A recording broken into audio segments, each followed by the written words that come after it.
Salut les EB5. Aujourd'hui, notre leçon est une leçon de conjugaison intitulée Le présent de l'indicatif. On peut trouver cette leçon soit à la page 60 dans notre livre unique de français et avec des exercices à la page 47 dans le cahier d'activité. Alors, je veux commencer par un petit rappel sur la conjugaison du présent de l'indicatif. Comme on le savait déjà, les terminaisons du présent de l'indicatif dépendent des trois groupes de verbes. On a pour les verbes du premier groupe, c'est-à-dire les verbes qui se terminent par ER, à l'exception le verbe aller. Les terminaisons sont E, ES, E, ONS, EZ, ENT, respectivement avec les pronoms personnels je, tu, il et elle au singulier, nous, vous, il et elle au pluriel. Alors, ça devient je parle, par exemple, prenons le verbe parler. Tu parles, ES, il, elle parle, E. Nous parlons, ONS, vous parlez, EZ, il, elle parle, ENT. Quelques exemples, par exemple, verbe parler, chanter, laver, lever, manger, ce sont des verbes du premier groupe.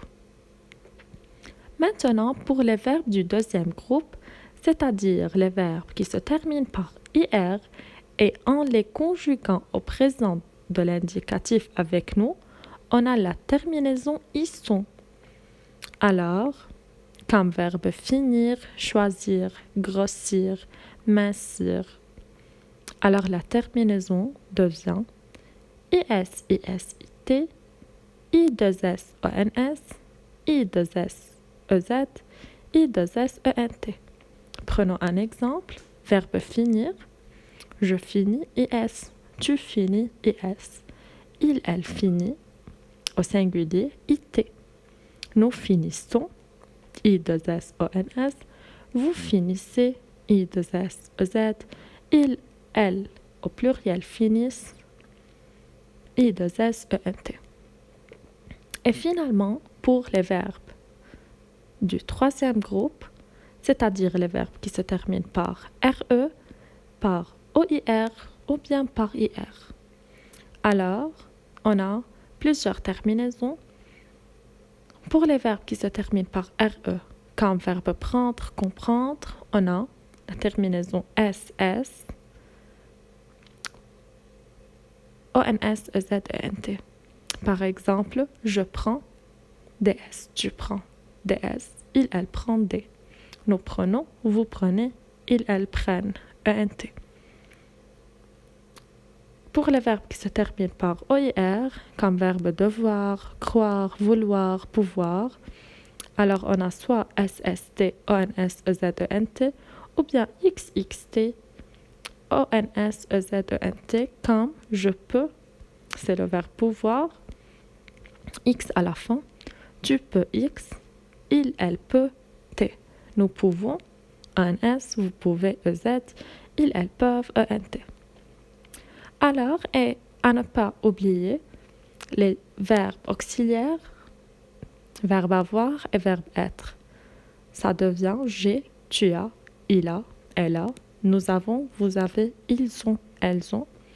Ou bien, pour le verbe être, je suis, tu y es, il est, elle est, nous sommes, vous êtes, ils sont, elles sont. Quelques exemples pour les verbes du troisième groupe comme battre, mettre et rompre.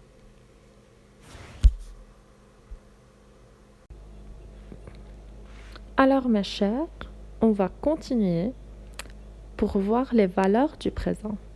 Alors, le présent, on utilise le présent de l'indicatif pour ou bien raconter des événements qui se passent au moment où l'on parle. Par exemple, il surveille les brebis. Ou bien exposer un fait qui se produit souvent. Par exemple, tous les matins il chante. Ou bien à énoncer un fait qui est toujours vrai. c'est-à-dire c'est une vérité générale, comme la Terre tourne, et finalement à énoncer un fait très proche, c'est-à-dire je viens. Alors, ce sont les valeurs du présent, de l'indicatif, à retenir bien sûr. Et maintenant, notre leçon est terminée. C'était un petit résumé sur le présent et ses valeurs. Pour mieux comprendre, on a à faire les exercices dans le cahier d'activité à la page 47. Bonne journée et à bientôt.